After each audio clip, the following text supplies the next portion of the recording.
The word Dad, trembling and fragile, cut through the silence like a knife, stopping the soldier dead in his tracks. Standing on the creaking porch of a forgotten farmhouse in rural Georgia, Jake Reynolds, a retired Marine with shoulders still squared from years of discipline, felt the weight of that single word sink into his bones. He'd bought this derelict property on a whim, a $100 bargain from a dusty county auction. Just paperwork, he'd thought. But now the peeling paint, the sagging roof, and the faint scent of wood smoke told a different story. His boots crunched over dead leaves as he approached the Georgia humidity clinging to his skin.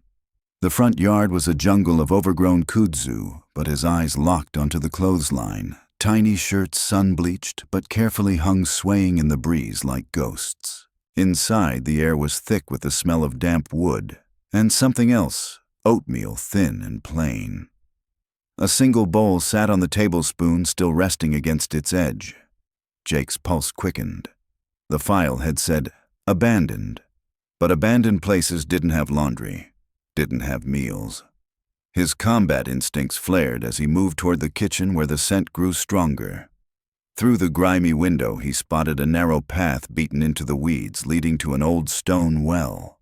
And there, huddled on the rotting back steps, were 3 pairs of wide, fearful eyes. The children triplets, by the look of them, stared up at him, their chestnut hair, tousled cheeks smudged with dirt. The tallest, a girl with a scraped knee, clutched her brothers close. "You ain't gonna take us, are you?" she whispered, voice cracking. Jake froze. Behind them, the back door creaked open, revealing a gaunt man in a threadbare flannel shirt, his face etched with exhaustion.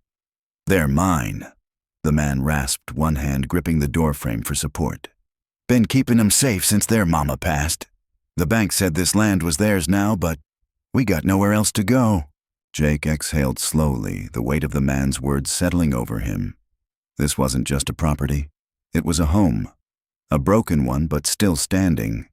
He crouched to eye level with the kids, his voice softer than he'd used in years. "Tell you what," he said, glancing at the man. "I've got some extra tools in my truck. Reckon we can fix that porch before the rain comes." The smallest boy's lips twitched into a tentative smile. And just like that, Jake's $100 bargain became something far more valuable, a chance to rebuild. The 3 boys, Ben, Sam, and Tommy, stared up at Jake like startled deer, their small frames trembling beneath the threadbare blanket. The word Dad still hung in the air, sharp as a blade. Jake's throat tightened. He'd spent years in combat zones, but nothing had prepared him for this. The middle boy, Ben, clutched a tattered stuffed rabbit, its ear nearly torn off. "Mama said you'd come," he whispered. "She said you were brave." Jake crouched lower, rain dripping from his jacket. "Your mama told you about me." The boys exchanged glances. Sam, the boldest, nodded. "She said you were a soldier, that you'd protect us." A cold knot formed in Jake's gut. He'd never even met their mother. None of this made sense until Tommy, the quiet one, reached into his pocket and pulled out a dog tag. Jake's breath hitched. It was his. From his last tour in Afghanistan. How the hell? Before he could react, a crash echoed from the farmhouse. The boys flinched. "He's back," Ben whimpered. Jake's muscles coiled. "Who?" Sam's voice dropped to a terrified whisper. "The man who left us here. He said if we ran, he'd find us." Footsteps splashed through the mud outside the shed. Jake yanked the boys behind him just as the door flew open. A gaunt figure stood silhouetted in the storm, a hunting rifle slung over his shoulder. "Well, well," the man drawled. "Looks like I got more'n I bargained for." Jake's mind raced. This wasn't just some squatter. The man's eyes flicked to the dog tag in Tommy's hand, and his smirk vanished. "You," he hissed. Jake's blood ran cold. He knew that voice. Corporal Riggs, a ghost from his past, a dishonorably discharged medic who'd sworn revenge after Jake reported him for stealing supplies. Riggs's grin returned jagged and cruel. "Ain't this poetic? You took my future. Now I've got yours." He raised the rifle. In one fluid motion, Jake shoved the boys into the hay and lunged. The gunshot cracked splintering wood above their heads. They hit the ground hard, Riggs's breath rancid in Jake's face. "They're not even yours," Riggs spat. "Their mama was some nurse you forgot in Kandahar. Died begging me to get him to you." Jake's heart stalled. Kandahar. The clinic. The nurse who'd patched him up, her smile, her name tag Lena gone the next day. Rumors said she'd been killed for helping Americans. Riggs twisted the knife. "I was gonna sell him off till I saw your name on the adoption papers." Jake's vision went red. He drove his elbow into Riggs's throat, then slammed his head into the dirt. The rifle skidded away. Outside, sirens wailed. Neighbors must have called about the shot. Riggs scrambled back, choking. "This ain't over," he croaked before vanishing into the storm. Jake turned to the boys. They were clinging to each other, tears cutting clean streaks through the grime on their cheeks. He opened his arms. Without hesitation, they crashed into him, small hands fisting his shirt. Sam's voice was muffled against his shoulder. "You came back." Jake held them tighter. He hadn't known. But he was here now. And Riggs was wrong about one thing: they were his. Jake's hands trembled as he held the photograph. Laura. Her name was a punch to the gut. The last time he'd seen her, she'd been standing in the rain outside his base, begging him not to deploy. "I can't do this alone," she'd said. But he'd left anyway, believing she'd moved on. Believing the letter she'd sent months later saying she'd met someone else. Lies. All lies. And now, here she was, frozen in time, holding their sons. Tommy tugged his sleeve. "Mama said you'd know what to do with the box." Jake swallowed hard, flipping to the next photo. Laura, visibly thinner, standing in front of a run-down clinic, the boys toddling beside her. Scrawled on the back in her handwriting, "If anything happens to me, take them to Jake. He'll keep them safe." His vision blurred. She'd known. Known he'd never gotten her messages. Known someone had kept them apart. Sam suddenly stiffened, his spoon clattering to the floor. "He's here!" The words were barely audible. Jake followed the boy's terrified gaze to the tree line where a shadow moved, Riggs leaning against a pickup, watching. Waiting. The boys scrambled behind Jake, their breaths coming in panicked hitches. "He always comes back," Ben whispered. "Says we belong to him now." Jake's jaw clenched. This wasn't just about revenge. Riggs had stolen them, trafficked them, and Laura. His chest burned. He'd failed her, but he wouldn't fail them. He grabbed the fire poker from the hearth and shoved the box into his pack. "Listen to me," he said, crouching to their level. "We're leaving. Now." Sam opened his mouth to protest, but Jake cut him off. "Your mama trusted me to protect you, and I will." For the first time, the boy's hardened expression cracked. Nodding, he gripped his brother's hands. As they slipped out the back door, Riggs's laughter carried on the wind. "Running won't help, Cole. They're mine." Jake herded the boys toward his truck, but Tommy froze, pointing at the barn. "The other box," he gasped. "Mama hid it there." A gunshot rang out. Splinters exploded from the doorframe beside them. "Go!" Jake roared, shoving them toward the barn. Inside, beneath a loose floorboard, they found a second box stuffed with legal papers. Jake's breath caught. Birth certificates, Father Jacob Cole, and a faded DNA test stamped with a military lab seal. Riggs's boots thudded on the porch. "You think paperwork changes anything?" he snarled. Jake spun, shielding the boys with his body. But then tires screeched. A sheriff's cruiser skidded into the yard, deputies pouring out. Riggs cursed, bolting for the trees. As the chaos unfolded, Ben buried his face in Jake's side. "Is it over?" Jake looked down at the papers, then at Laura's smile in the photo. "No," he said softly. "It's just beginning." Outside, the first real sunrise in years broke through the clouds. Jake's knuckles turned white around the steering wheel as he sped back to the farmhouse. The pieces were falling into place with brutal clarity. Laura, the boys, the birthmarks. But one question burned hotter than the rest. Who was the man in the truck? He found the boys exactly where he'd left them, clustered on the porch like spooked rabbits. Ben clutched the wooden box to his chest, his small frame rigid with tension. "Did you find out about Mama?" he whispered. Jake knelt, brushing a thumb over the boy's birthmark, his birthmark. "Yeah, buddy, I did." His voice cracked. "And I think I'm your dad." Sam's head snapped up. "Prove it." The challenge in his tone was pure Laura, stubborn, fearless. Jake reached into his pocket and pulled out his dog tags, flipping one over to reveal the scratched initials on the back, L+J. Laura had given them to him the night before deployment. Tommy's eyes widened. "Mama had one just like it." He darted inside, returning with a rusted keychain, a single dog tag J+L. The air left Jake's lungs. She'd kept it all these years. An engine growled in the distance. The boys stiffened. "Him," Sam hissed. Jake shoved the tags into his pocket and yanked the boys behind the woodpile just as a battered Chevy skidded into the yard. A hulking man in a grease-stained jacket stepped out, his face obscured by a baseball cap. Jake's muscles coiled. This wasn't Riggs. The stranger stalked toward the house, muttering about checking on the brats. Ben trembled against Jake. "That's him," he breathed. "The one who brings food. He hits us if we ask questions." Rage ignited in Jake's veins. As the man kicked open the front door, Jake made his move. He lunged, tackling him into the dirt. The cap flew off, revealing a face Jake knew: Derek Walsh, a low-level hustler from Laura's hometown. The man's eyes bulged. "Cole, what the hell?" Jake slammed his fist into Derek's jaw. "You've been hurting them." Derek spat blood, laughing. "Someone had to. Laura's rich aunt paid me to keep him hidden after she croaked. Didn't want no bastards ruining the family name." He grinned, vile and triumphant. "Course the money stopped coming last year, but by then I'd gotten attached." Something inside Jake snapped. He hauled Derek up by his collar. "Where's Laura buried?" Derek's smirk faded. "Why you want to say sorry for knocking her up and ditching her?" Jake's next punch sent him sprawling. The boys watched silent and wide-eyed as Derek groaned.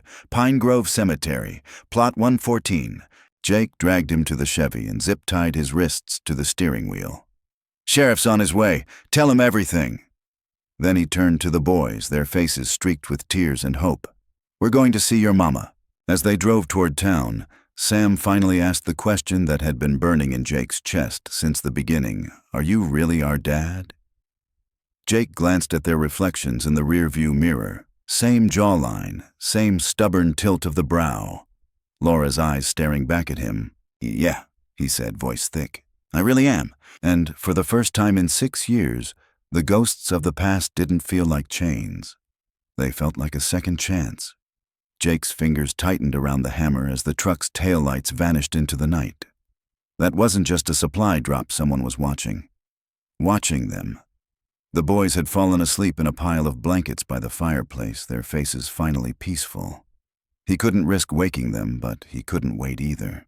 Grabbing his rifle, Jake slipped out the back door. The rain had turned the yard to sludge, perfect for tracking. The tire marks led toward the old logging road, fresh, deep grooves cutting through the mud. He followed them silently, his military training kicking in. 50 yards into the tree line, the track stopped abruptly near a rusted-out trailer. A cigarette glowed in the darkness. Jake ducked behind a pine as a figure stepped out, tall, broad-shouldered, with a jagged scar running from eyebrow to jaw. Garrett, Laura's older brother. The pieces clicked into place with sickening clarity. Garrett had always been possessive, controlling. When Laura had refused to give the boys up for adoption after Jake left, he must have taken matters into his own hands. A phone rang inside the trailer. Garrett answered, his voice carrying in the still night. "Yeah, they're still here. No, he's here too now. I told you this would happen if we didn't move them sooner." A pause. "Just come get the brats tomorrow. I'm done playing babysitter for a dead woman's mistakes." Jake's blood turned to ice. They were going to take them. He was about to move when a twig snapped behind him. He whirled and found Sam standing there barefoot in the mud, clutching a kitchen knife twice the size of his hand. The boy's eyes burned with a fury far beyond his years. "I knew it was Uncle Garrett," he whispered. "He's the one who made Mama cry before she got sick." Jake's heart shattered. He pried the knife from Sam's grip and knelt in the wet earth. "Listen to me. We're leaving tonight. but we need to be smart." Sam nodded, his jaw set in perfect imitation of Jake's own stubbornness. Back at the farmhouse, Jake packed what little they had: the photo of Laura, the dog tags, the birth certificates.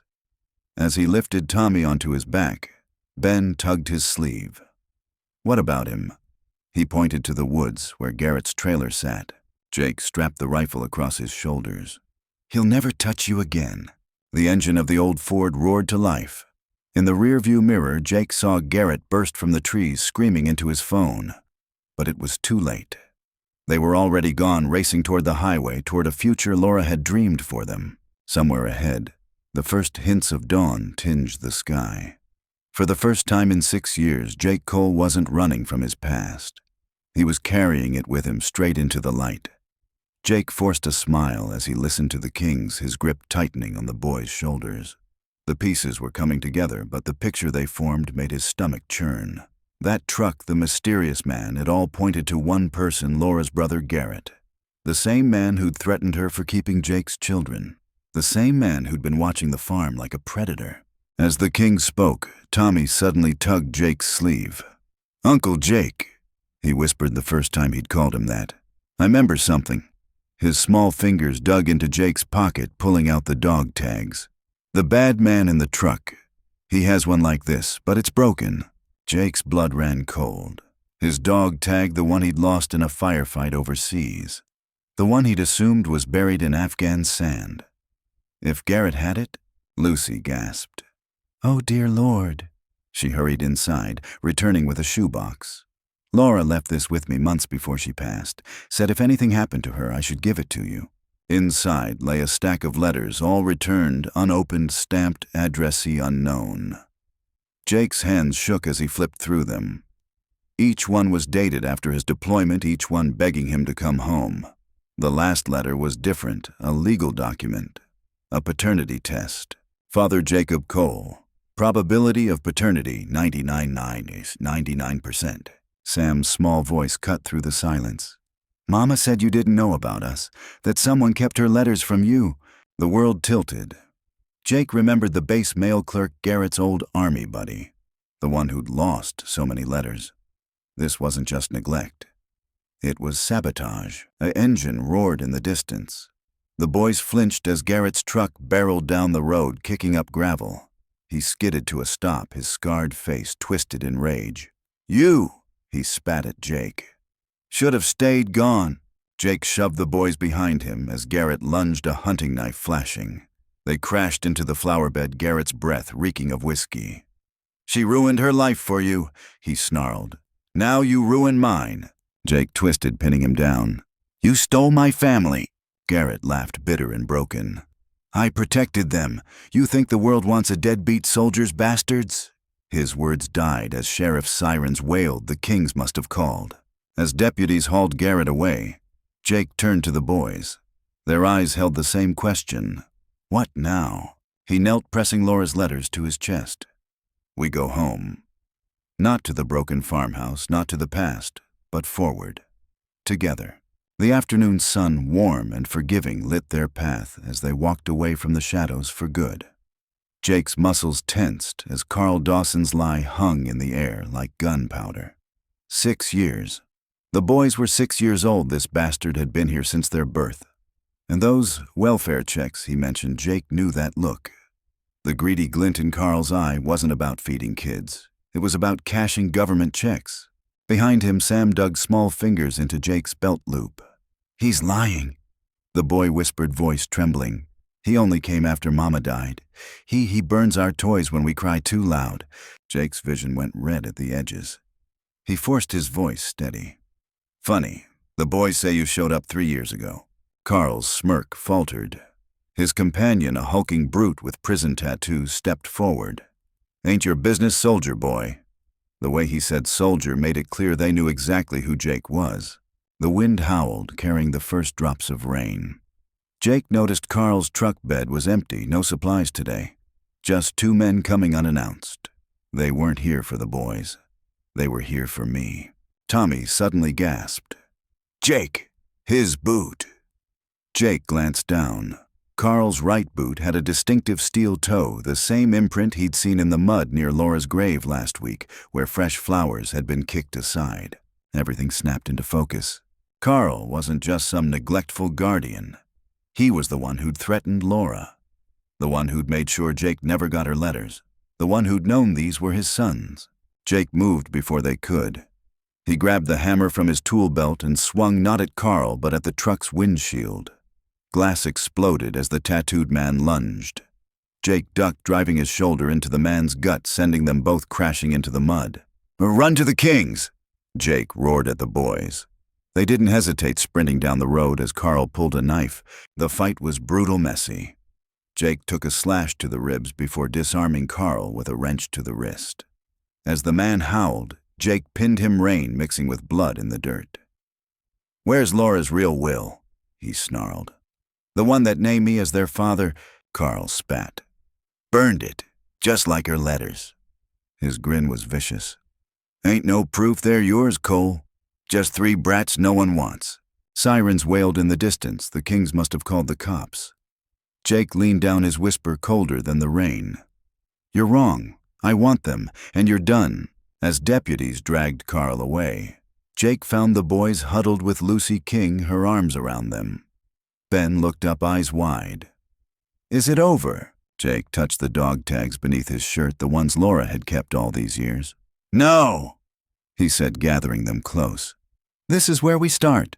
The storm broke overhead, washing the farm clean as Jake carried his sons home. Jake held the boys close, their small bodies shaking against him as the rain drummed on the farmhouse roof. Carl's words echoed in his mind, the worthless bastard who walked out on Laura. The truth was worse, he hadn't walked out. He'd been kept out. And now these boys had paid the price.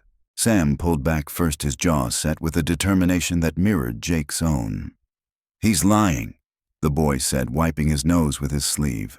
"He's not our stepdad. Mama never married him. He just came after—" His voice trailed off, but Jake understood. After Laura died. After there was no one left to protect them. Ben tugged at Jake's shirt, revealing a faded Polaroid tucked in his waistband. The photo showed Laura visibly ill but smiling, holding a handwritten sign. "If you're seeing this, Carl lied. Jake Cole is their father. Fight for them like I couldn't." Jake's breath caught. She'd known. Known Carl would try this. Known Jake would come. A sudden crash from the barn snapped his head up. Through the rain he saw shadows moving. Carl hadn't left. He'd circled back. "Upstairs. Now," Jake ordered, shoving the photo into his pocket. The boys scrambled to the attic just as the front door burst open. Carl stood there, a tire iron in one hand, a crumpled paper in the other. "Changed my mind," he spat. "Ain't waiting for no paperwork." Jake stepped forward, blocking the staircase. "You touch them and I'll put you in the ground." Carl laughed, waving the paper. "Too late, hero. Just got off the phone with Family Services. They're issuing an emergency removal order. These brats are mine." Lightning flashed, illuminating the document. Jake's stomach dropped. It was real. Carl must have called in favors, maybe even bribed someone. Then, from the attic, Tommy's voice rang out clear and defiant. "No, you're not our dad. He is." The boy hurled something down the stairs, a small wooden box.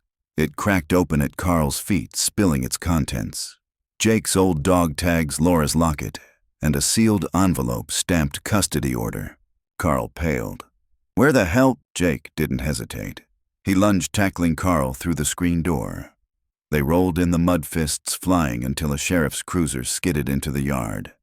Deputy Harris leapt out, gun drawn. "Enough!" Carl scrambled up, pointing at the custody order. "That's a fake. I got legal rights." The deputy picked up the envelope, examining the judge's seal. "Says here full custody was awarded to Jacob Cole 3 years ago." He fixed Carl with a hard stare. "You've been committing fraud, Dawson." As Carl was cuffed, Jake climbed the stairs to the attic. The boys sat in a tight circle, Laura's journal open between them. Sam looked up, eyes blazing. "We found Mama's hiding spot. She wrote everything." Jake gathered them close, the weight of the past finally lifting. Outside, the storm broke, revealing the first stars they'd seen in years.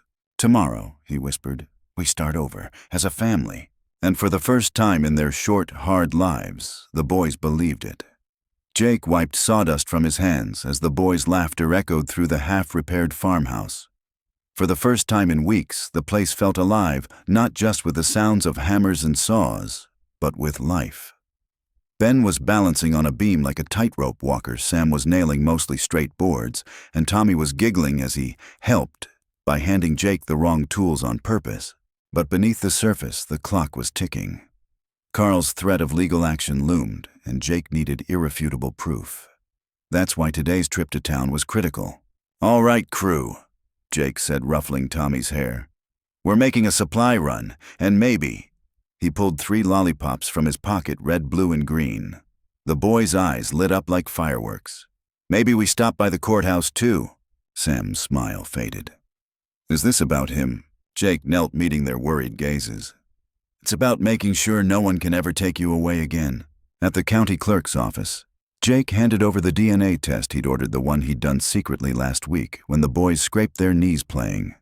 The clerk, an older woman with silver-framed glasses, examined Laura's custody order alongside it. "Well, Mr. Cole," she said, stamping the papers with a firm thunk, "this is as open and shut as it gets. You're their father, and their mother named you guardian. That fraud, Dawson, hasn't got a leg to stand on." Ben tugged Jake's sleeve. "Does this mean we're really yours now?" Jake's throat tightened. He showed them the stamped documents, their names Benjamin Cole Samuel. Cole Thomas, Cole typed neatly beside his. "You always were." As they left, Sam suddenly darted across the street to the diner. Through the window, Jake saw why Carl was sitting at the counter flirting with a waitress. Before Jake could react, Sam marched right up and slapped the custody papers on Carl's plate of fries. "You lied," the boy said loud enough for the whole diner to hear. "We're Jake's kids, and the judge says so too." Carl's face purpled with rage, but the damage was done. The waitress snatched his plate away. "You told me you didn't have kids, you creep." Laughter erupted as Jake herded the boys outside. The July sun blazed overhead, warming the sidewalk where 3 little shadows now danced around one tall one. That night, as fireflies blinked around the porch, Jake showed them the last surprise, a framed photo of Laura, her smile bright and alive, placed beside a new one of all 4 of them taken just that afternoon. "Family," Tommy declared, pressing his small hand to the glass. Jake pulled them close. Finally, after all the lies and loss, it was true. Jake didn't need to read the rest of the text. Carl's own words had just condemned him. "They're not even my kids," echoed across the yard like a gunshot. The suited man, presumably Carl's lawyer, winced visibly. Tommy wrenched free from Carl's grip and bolted to Jake, his small arms wrapping around Jake's leg like a lifeline. "Don't let him take us," the boy pleaded, his voice raw with terror. Jake scooped Tommy up with one arm, keeping the other protectively around Ben and Sam. "You heard him," Jake said, locking eyes with the lawyer. "This man just admitted to fraud. Those welfare checks, the guardianship papers." He nodded to Carl's trembling hands. "All lies." The lawyer cleared his throat. "Mr. Dawson, perhaps we should—" Carl wasn't listening. With a snarl, he lunged at Jake, only to be intercepted by Gary, who, to everyone's surprise, shoved Carl back. "Enough, man," Gary muttered. "Ain't worth it." Just then, Sheriff Hayes's cruiser rolled up, lights flashing. The sheriff stepped out, tipping his hat at Jake before turning to Carl. "Got a call from the clinic, Dawson. Seems there's a DNA test here with your name on it. Or rather," he added dryly, "not your name." Jake pulled up the results on his phone, 99.98% probability of paternity, and handed it to the sheriff. The sheriff whistled. "Well, that settles that." He turned to Carl. "You're under arrest for welfare fraud, perjury, and about 6 other charges I'm too tired to list." As the cuffs clicked shut, Carl's lawyer backed away, already dialing his office. I was never here," he stammered before scurrying to his car. The boys clung to Jake, their breaths slowly steadying. Sam, ever the observant one, pointed to the sheriff's clipboard. "What's that say?" Sheriff Hayes smiled. "Says you 3 are officially Cole boys now. That is if your dad's okay with it." Jake looked down at their hopeful faces. His face reflected in theirs Laura's stubbornness in their eyes. "Yeah," he said, voice rough. We're more than okay. That night, as Jake tucked them into their new bunk beds built with slightly crooked love, Ben whispered, "Does this mean you're staying forever?" Jake fastened his dog tags around the boy's neck, the ones Laura had kept safe all those years. "Try and get rid of me," he said. Outside, the wind finally stilled. Somewhere in the darkness, a whippoorwill called the same sound Jake remembered from summer nights with Laura. For the first time in years, it didn't hurt to hear it. The farmhouse, once a prison of neglect, was now something else entirely, a home. Jake sat across from Samantha Davis, the morning sun casting sharp lines across her cluttered desk. The lawyer didn't just glance at the DNA results, she studied them, her fingers tapping a staccato rhythm on the paper. Then she leaned forward, her gaze laser-focused. "Tell me about Laura." Jake hadn't expected that. He exhaled, the memory hitting him like a freight train. "We were kids. I enlisted. His voice cracked. "She never told me she was pregnant. I didn't know about the boys until I found them in that damn farmhouse." Samantha nodded, scribbling notes. "And Carl," Jake's knuckles whitened. "A vulture. Laura's neighbor said he moved in after she died. Used the boys for welfare checks, left them alone for weeks. Last night the kids told me he locks them in a closet when they misbehave." The pen in Samantha's hand snapped. 30 minutes later, they had a plan. Samantha filed emergency custody papers alongside the DNA results, then made a call to Child Protective Services. "I've got a case that'll make your skin crawl," she said into the phone. By noon, Jake was back at the farm, the boys kicking a soccer ball in the yard. Their laughter died when a black sedan pulled up, not Carl's truck, but CPS. A woman with a stern expression stepped out, flanked by Sheriff Hayes. Tommy bolted to Jake, burying his face in Jake's shirt. "They're here to take us away," he whimpered. Jake knelt, meeting their terrified eyes. "No, they're here to help." He pulled out the papers Samantha had given him, temporary custody, stamped and official. "See, you're mine now, but they need to hear what happened with Carl. Can you tell them?" Sam, ever the bravest, stepped forward first. "He hits us," he said, voice small but clear. "And his girlfriend, she burns our stuffed animals when we cry." The CPS agent's face darkened. Sheriff Hayes muttered a curse. That evening, as Jake tucked the boys into bed, no closets, no darkness, just a nightlight shaped like a star. His phone buzzed. Samantha's text was succinct. "Carl's in custody. Full custody hearing Monday. Pack their things, you're taking them home." Ben, half asleep, mumbled, "Dad, where's home?" Jake looked around the farmhouse, the patched walls, the mended windows, the photo of Laura on the dresser. Then he pulled a brochure from his pocket, a lakeside cabin in Michigan, far from Carl, far from the past. "Wherever we want," he said. Outside, the first fireflies of summer blinked to life, tiny beacons in the gathering dark. For the first time in 6 years, the future wasn't something to fear. It was something to build. Jake stood in the dim light of Samantha Davis's office, the weight of the past pressing down on him. The birth certificate's blank, where a father's name should have been, lay spread across the desk. Laura had protected him in her own way, even in silence. "We have enough," Samantha said, tapping the stack of witness statements. "Mary Collins the Kings, they'll testify to Carl's neglect and Laura's isolation. But we need one more thing."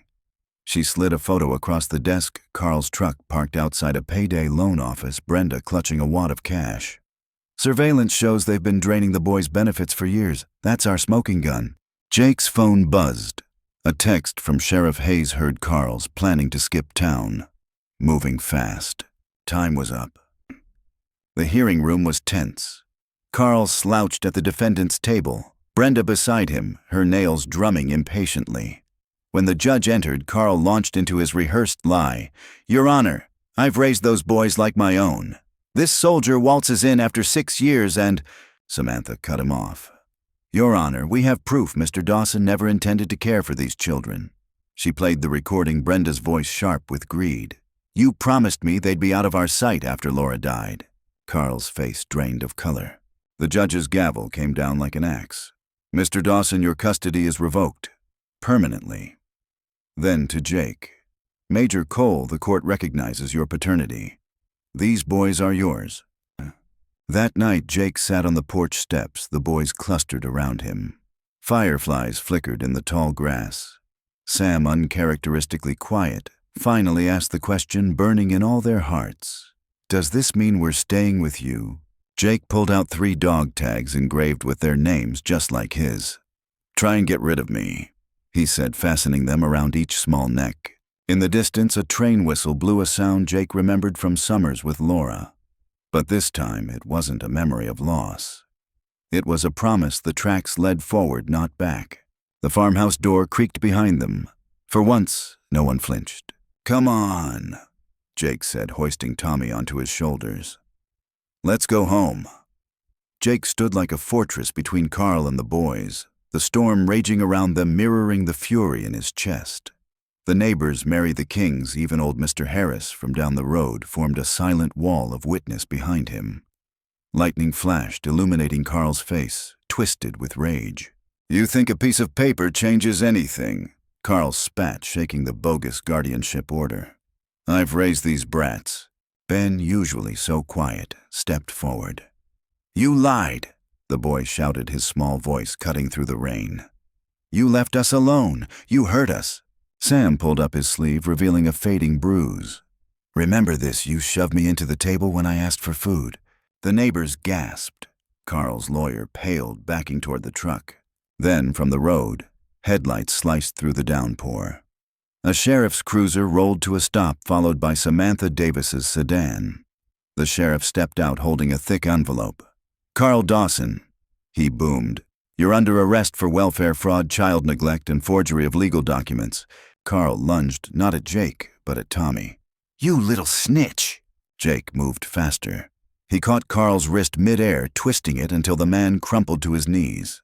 "Touch him again," Jake growled, "and I'll break every bone in your body." As cuffs clicked onto Carl's wrists, Samantha handed Jake a fresh set of papers. The judge's signature gleamed under the cruiser's flashing lights. Full custody granted to Jacob Cole. The boys erupted in cheers, tackling Jake in a soggy, laughing hewa. Over their heads, Jake locked eyes with Mary Collins. Her tears mixed with the rain as she mouthed, "Laura would be so proud." That night, as the storm cleared, Jake built a bonfire in the yard. One by one, he fed Carl's fake documents into the flames. Sam handed him the final page, a photo of Carl and Brenda at a casino dated last month, the boy's benefit card visible in Brenda's hand. "Good riddance," Jake muttered, watching it burn. Tommy, now perched on Jake's shoulders, whispered, "Does this mean we get to stay forever?" Jake reached up, squeezing the boy's tiny ankle. "Forever's a long time, buddy." The fire crackled sparks, spiraling into the starry sky, 1,000 tiny lights like the future stretching out before them. Bright, boundless, theirs. The courtroom fell silent as Judge Harrison's gavel hovered in the air. Carl Dawson sat slumped in his chair, his cocky smirk long gone, replaced by the sweat-slicked panic of a man who'd gambled and lost. Brenda had already edged toward the exit until a bailiff blocked her path. "Mr. Dawson." The judge said, his voice like granite. "Your actions are not just neglectful, they're criminal. Exploiting children for financial gain, falsifying documents, and psychological abuse." He turned to Jake and the boys, his expression softening. "Major Cole, the court recognizes your paternity and grants you full custody. These children belong with their father." A cheer erupted from the back of the courtroom. Mary Collins, the Kings, and half the town who'd come to support Jake. Ben, Sam, and Tommy launched themselves at Jake, their laughter ringing off the vaulted ceilings. But the judge wasn't finished. "Mr. Dawson, you're hereby ordered to repay every cent of misused welfare funds. Additionally, you'll face criminal charges for fraud and child endangerment." He nodded to the bailiffs. "Take him into custody." As Carl was hauled away screaming obscenities, Jake knelt to the boys' eye level. "It's over," he said, pressing his forehead to theirs. "No more running, no more hiding." Outside, the summer sun blazed down on the courthouse steps. Reporters swarmed, but Jake kept the boys close, shielding them. One journalist shouted, "Major Cole, what's next for you and your sons?" Jake didn't hesitate. "We're going home." And for the first time in their lives, the word home didn't mean a crumbling farmhouse or a dark closet. It meant a fresh start, a cabin by a lake where they could fish and yell and live without fear. where Laura's memory would be a comfort, not a ghost. That night, as fireflies dotted the twilight, Jake hung 3 small backpacks by the door, each stuffed with snacks, a flashlight, and a dog tag, just like Dad's. Ready for adventure, ready for tomorrow. The porch light stayed on, bright and unwavering against the dark, just like Jake's promise, no matter what, I'm here. Had ever felt as profound as this, watching his sons smear stew on their cheeks, their laughter bouncing off the freshly painted walls. One evening, as Jake tucked Tommy into bed, the boy whispered, "Dad, can we put Mama's picture here?" He pointed to the nightstand where a framed photo of Laura Young, vibrant, holding 3 newborns, now sat beside a jar of fireflies. Jake's throat tightened. "Yeah, buddy, she should be here too." Sam, ever perceptive, added from his bunk, "She'd like what you've done with the place." Downstairs, the front door creaked open. Jake tensed until Ben called, "It's just Mary. She brought pie." The elderly woman bustled in her arms, laden with a still warm apple pie. "Figured you boys could use some celebrating," she said, winking. As she set it on the table, her eyes lingered on Laura's photo by the stairs. "She'd be so proud," Mary murmured, squeezing Jake's arm. Later, under a sky dense with stars, Jake sat on the porch steps, the boys sprawled around him, sticky with pie crumbs. Ben leaned against his shoulder. "Dad, what happens now?" Jake looked out at the fields, no longer overgrown, but tamed and waiting. "Now," he said, "we plant something." Sam perked up. "Like what?" "Whatever you want. Corn, sunflowers, maybe a tree," Tommy gasped. "A treehouse tree." Jake laughed, the sound foreign and light in his own ears. "Yeah, a treehouse tree." As the boys erupted into plans, a drawbridge, a zip line, Jake's phone buzzed. A message from Samantha Carl's trial date set. He's facing 10 years. He deleted it. The past was done. The screen door slapped shut behind them as the boys raced inside, their voices weaving into the night, a melody of belonging, of home. Jake stayed a moment longer, breathing in the scent of turned earth and possibility. Somewhere beyond the fields, a whippoorwill called the same one from his childhood, from Laura's letters. But this time it didn't sound like goodbye. It sounded like a beginning.